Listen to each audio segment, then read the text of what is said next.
ओम शांति।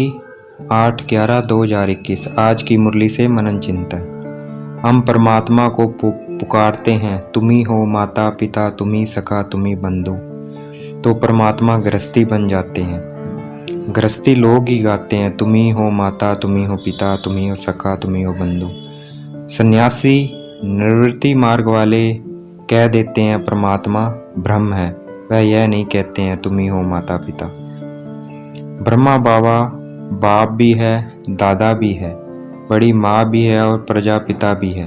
परमात्मा ब्रह्मा द्वारा कहते हैं वह हम आत्माओं के पिता हैं। परमात्मा बाप है, उनको भी प्रवृत्ति मार्ग अर्थात गृहस्थी में आना पड़ता है। ब्रह्मा बाबा शिव बाबा के युगल भी हैं, बच्चा भी हैं। जब शिव बाबा ब्रह्मा बाबा में प्रवेश करते हैं तो शिव बाबा प्रवृत्ति वाले अर्थात गृहस्थी बन जाते हैं।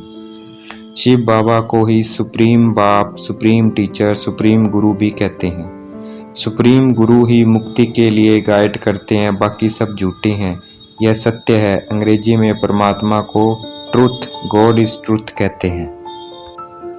परमात्मा ट्रुथ बताते हैं कि वह ज्ञान का सागर है, सचखंड स्थापन करने वाला है। जरूर कभी सच बताया तभी तो गायन है, सचखंड को हेवन कहते हैं। ब्रह्मा द्वारा स्थापना कैसे करते हैं वह परमात्मा आकर खुद बताते हैं। कहते भी हैं परमात्मा करण करावन हार है, और फिर ड्रामा का भी पता पड़ जाता है। अभी कलयुग अंत सतयुग आदि है, ये संगम युग सबसे उच्च युग है। सिर्फ भारत में ही जब कोई मरता है तो कहते हैं स्वर्गवासी हुआ। इसका मतलब किसी समय हम स्वर्गवासी हुए हैं और भारत ही सबसे प्राचीन है, तो जरूर भारत ही हेवन होगा। बातें बहुत ही सहज है। सीढ़ी के चित्र में और धर्म है नहीं, इसलिए गोले का चित्र भी बाजू में रखना चाहिए। प्रदर्शनी में त्रिमूर्ति पर ही पहले समझाना है। ये शिव बाबा ब्रह्मा बाबा दादा अर्थात बड़ा भाई है, क्योंकि शिव बाबा ज्ञान और वर्षा ब्रह्मा द्वारा देते हैं।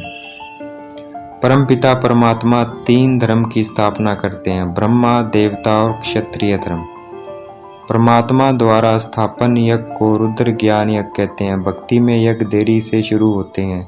पहले शिव की पूजा होती है, फिर देवताओं की पूजा होती है, फिर यज्ञ शुरू होता है। सतयुग में देवी देवता थे, कलयुग में एक भी देवता नहीं है। इसका मतलब जरूर परमात्मा ने मनुष्य को देवता बनाया होगा। बाप ने ऐसे कर्म सिखलाए जो मनुष्य सीख कर दैवी गुण धारण कर देवी देवता बन गए। गायन भी है ब्राह्मण देवता नमः, तो उन ब्राह्मणों को समझाना है कि ये ब्राह्मण वो हैं जो परमात्मा ब्रह्मा मुख से रचते हैं, वही सच्चे ब्राह्मण हैं, उनका ही गायन है। कलयुग में बाकी सब मनुष्य शुद्र हैं। आज की मुरली का वरदान। सबको रिकॉर्ड देते हुए अपना रिकॉर्ड ठीक करने वाले सर्व के स्नेही भव। आज की मुरली का स्लोगन।